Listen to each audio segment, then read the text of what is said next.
पारू या मालिकेच्या आजच्या भागात आपण पाहणार आहोत पारूला भेटण्यासाठी अहिल्यादेवी स्वतः त्यांच्या खोलीवर जातात आणि त्यांना बघून मारुती, गणी आणि पारू उठून उभे राहतात. त्यानंतर अहिल्या मारुतीला इशारा करून बाहेर जायला सांगते. त्यामुळे मग मारुती गणीला घेऊन बाहेर जातो आणि मग त्यानंतर अहिल्या पारूला म्हणते की तुझ्या मनात जे काही असेल ते तू माझ्याशी मनमोकळेपणाने बोलू शकते. आणि ते ऐकून पारूचे डोळे नकळतपणे भरून येतात आणि मग त्यानंतर ती घडलेला प्रकार अहिल्यादेवींना सांगायला सुरुवात करते. ती सांगत असते की मला मंदिरामध्ये जायचं नव्हतं, पण तो जबरदस्तीने मला घेऊन जात होता आणि गाडीमध्ये जात असताना तो मला नको तेथे हात लावत होता. तो गाडीसुद्धा खूप फास्ट चालवत होता. मला समजत होतं की त्याचा हेतू वाईट आहे. मी त्याला थांबवण्याचा प्रयत्न केला. मी त्याला सांगितलं की मला परत घरी जायचं आहे, पण त्याने माझं काही ऐकलं नाही आणि जबरदस्तीने एका खोलीवर घेऊन गेला. आणि मग त्यानंतर तिथे घडलेला सगळा प्रकार ती रडतच अहिल्यादेवींना सांगते आणि म्हणते की त्याने जिथे जिथे हात लावला ना तिथे तिथे बाभळीचे काटे टोचल्यासारखं वाटत होतं. त्याची नजर जिथे जिथे गेली तिथे तिथे आग लागल्यासारखं वाटत होतं. आणि मग त्यानंतर ती अहिल्यादेवींना म्हणते की देवी आई, तुम्ही सुद्धा इथे थांबू नका, तुम्ही बाहेर जा, नाहीतर माझ्यामुळे तुम्हाला सुद्धा विटाळ लागेल. आणि पारूची ती अवस्था बघून अहिल्यादेवींना खूप वाईट वाटतं. तर पारू म्हणत असते की जर त्याचा हेतू साध्य झाला असताना तर मी जीव दिला असता. मात्र त्यानंतर ती रडतच म्हणते की जर माझ्या जीवाचं काही बरं वाईट झालं असतं तर माझ्या बाचं आणि माझ्या गणूचं काय झालं असतं. मी त्यांच्यासाठी इथे आले. असं वाटलं की माझ्या देवी आईची सेवा करावी, माझ्या बाची सेवा करावी, म्हणून मी इथे आले. पण मी काहीच नीट करू शकत नाही, कधीच कोणाला सुख देऊ शकत नाही. पुढे ती म्हणते की असं वाटते की धाई मोकलून रडावं, पण माझ्या बासमोर मी रडू शकत नाही. आज जर माझी आई इथे असती ना तर तिच्या पदराला धरून खूप रडले असते, तिच्यासमोर मन मोकळं केलं असतं. आणि पारूचं ते बोलणं ऐकून मग अहिल्यादेवी त्यांच्या साडीचा पदर पुढे करतात आणि ते बघून पारू त्यांच्या जवळ जाते. ती अहिल्यादेवींच्या पदराला हात लावते. मात्र त्यावेळी तिला पहिल्या दिवशी घडलेला प्रकार आठवतो. मात्र त्यानंतर ती अहिल्यादेवींचा पदर हातात घेते आणि पदरामध्ये डोकं खुपसून खूप रडू लागते. त्यामुळे अहिल्यादेवींनाही वाईट वाटतं. दुसरीकडे मारुती आणि गणी घराबाहेर बसलेले असतात.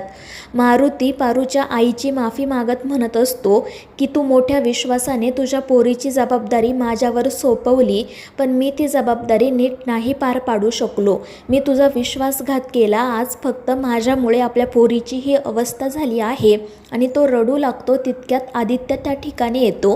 तो मारुतीला सावरतो तर मारुती त्याला मिठी मारून खूप रडत असतो. तो आदित्यला म्हणत असतो की मी माझ्या पारूला एखाद्या काचेच्या भांड्याप्रमाणे जपून ठेवलं होतं, पण आज त्याच भांड्याला तडा गेला. आणि त्यावर आदित्य म्हणतो की मामा, काही झालेलं नाही आहे आणि मुळात आपण एखाद्या स्त्रीच्या इज्जतीला, तिच्या मानाला काचेच्या भांड्याची उपमा का द्यायची? हवं तर आपण त्याला एखाद्या पानावरील दवाची उपमा देऊ. समजा दव जरी खाली पडलं तरी ते मातीत मिसळतं, त्याची वाफ होते आणि मग ते पुन्हा पावसाच्या रूपामध्ये पानावर पडतं. आणि आदित्यचं ते बोलणं ऐकून मारुती म्हणतो की आदित्य बाबा, तुमच्यापेक्षा जास्त पावसाळे मी बघितले आहेत. मी तुमच्यापेक्षा वयाने आणि अनुभवाने मोठा आहे. मात्र आत्ता तुम्ही जे काही बोललात ना त्यामुळे तुमची जागा माझ्या मनात खूप मोठी झाली. आणि मग तो पुन्हा आदित्यला मिठी मारून रडू लागतो. तर आदित्य त्याला समजावतो की मारुती मामा, काही झालेलं नाही आहे, आपली पारू सुखरूप आहे, हेच खूप आहे. पण काही झालं तरी तो नराधम माझ्या हातून सुटायला नको होता. आणि त्यांचं बोलणं सुरू असतानाच अहिल्यादेवी आणि पारू त्या ठिकाणी येतात. मारुती अहिल्यादेवींसमोर हात जोडतो तर अहिल्यादेवी त्याला सांगतात की आता झालं गेलं ते सगळं विसरून जा. आता तुझ्या कुटुंबाची जबाबदारी माझी आहे. प्रीतम आणि दिशाचा साखरपुडा झाल्यानंतर पारूसाठी मुलगा स्वतः किर्लोस्कर शोधतील. आणि ते ऐकून मारुतीला तर खूप आनंद होतो.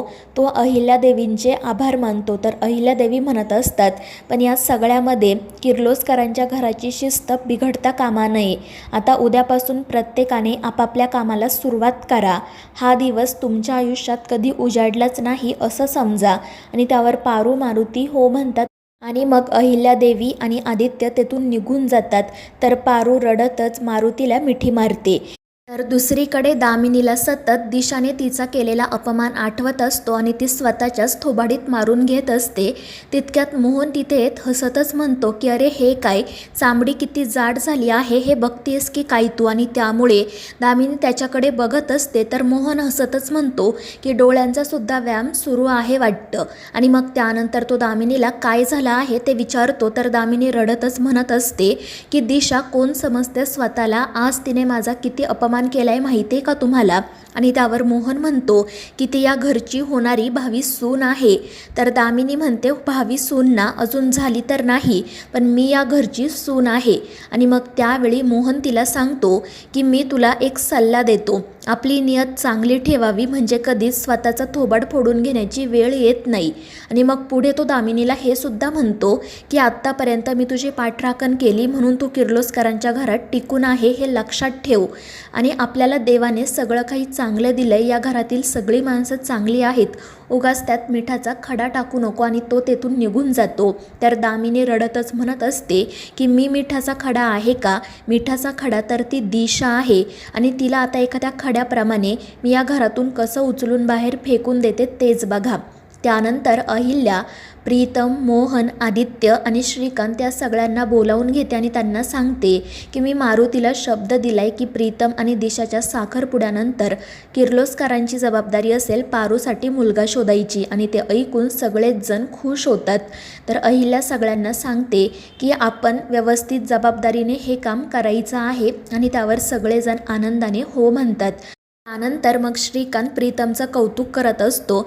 ने इव्हेंटची जबाबदारी ज्या प्रकारे घेतलेली असते त्यामुळे सगळ्यांनाच त्याचं खूप कौतुक वाटत असतं, आनंद होत असतो. आणि मग अहिल्यादेवी त्याला म्हणतात की तुझ्या आणि पारूच्या मैत्रीबद्दल मला आदित्यने सांगितलं आणि ते ऐकून मला खरंच खूप छान वाटलं. जग जरी मला अहिल्यादेवी किर्लोस्कर म्हणून ओळखत असलं ना, तरी मला तुम्हा दोघांची आई असल्याचा सार्थ अभिमान वाटतो. आणि ते ऐकून त्या दोघांचेही डोळे नकळत भरून येतात. अहिल्यादेवी तेथून निघून जातात. प्रीतम मात्र रडत असतो आणि मग श्रीकांत त्याची गंमत करतो. तर प्रीतम रडतच त्याला मिठी मारतो. आणि मग आदित्य आणि मोहनसुद्धा त्यांच्या जवळ येतात. त्यानंतर मग दुसऱ्या दिवशी अहिल्यादेवी प्रत्येकाला ऑफिसचं आणि प्रीतम दिशाच्या साखरपुड्याचं काम वाटून देत असते. सगळेजण खूप आनंदात असतात. तितक्यात दामिनी तिथे येत म्हणते की मलासुद्धा काहीतरी काम द्या, तुम्ही प्रत्येकाला काम वाटून दिलं आहे तसंच एखादं काम मलाही द्या.